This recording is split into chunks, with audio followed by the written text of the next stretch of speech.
Comment donc se réalise la sélection des vainqueurs? De quelle façon ils sont distingués des vaincus?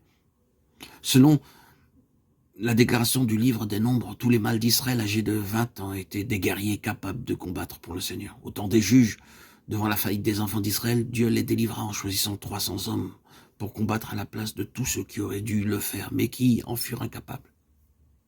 Ils avaient échoué et ils étaient incapables de combattre pour le Seigneur. Beaucoup de personnes savent comment garder la foi et achever la course, mais ne savent pas comment combattre le bon combat. Si nous voyons le cas de Gédéon, qui était devenu un vainqueur,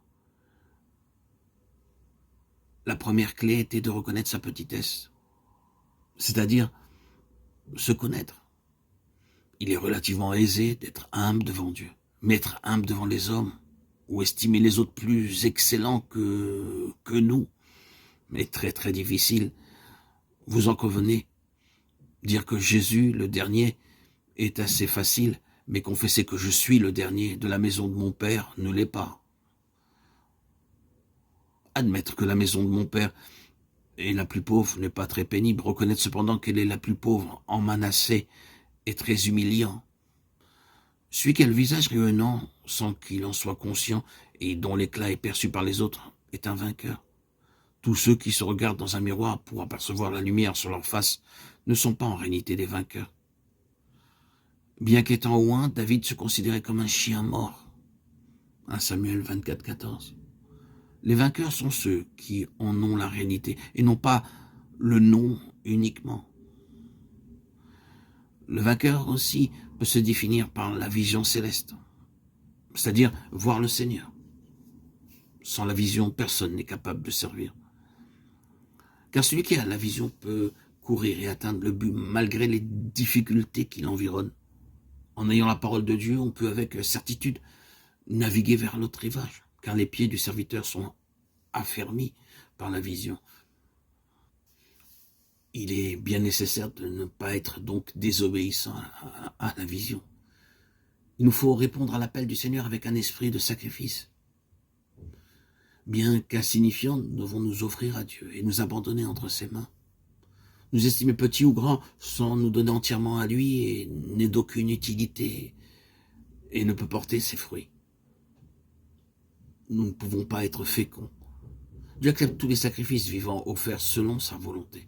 Nous devons être une offrande, offrir nos vies au Christ, lui appartenir pleinement dans tous les petits actes de notre quotidien comme dans les grands. Les vainqueurs sont ceux qui ont entendu et répondu à l'appel de Dieu, qui ont été obéissants à la vision qu'ils ont eue. Avez-vous entendu l'appel des vainqueurs qui retentit dans l'Apocalypse 2 et 3? Avez-vous répondu à l'appel? Il nous faut détruire les idoles, et cela signifie maintenir le témoignage extérieur. Un cœur qui s'est déjà consacré a besoin de briser toutes les idoles extérieures pour être un réel témoin. Il doit veiller sur lui-même, sur sa famille, sur ses relations. Tout ce qui veut être comparé à Dieu doit être brisé. En voyant ce qu'est le Seigneur, nous distinguons ce qu'est une idole. Le discernement se fait jour dans notre esprit. En voyant l'ange du Seigneur, une représentation du Seigneur, Gédéon discerna que tout ce qui était en dehors du Seigneur était une idole. La vision de l'ange du Seigneur révéla que le bois, la chair, n'était pas Dieu. Juge 6, 22, 27. Après avoir franchi ces 4 étapes, le Saint-Esprit se saisira de cette personne. Être rempli du Saint-Esprit n'est pas la réponse à un désir de puissance. Lorsque quelqu'un se tient sur la bonne base, l'Esprit lui est accordé sans retenue. Le retentissement de la trompette signifie que le peuple est appelé à se rassembler en tant que vainqueur. L'indépendance n'est pas le trait du vainqueur. Bien que nous devions nous séparer de tous ceux qui ont été vaincus, nous ne devons pas nous désolidariser des autres vainqueurs.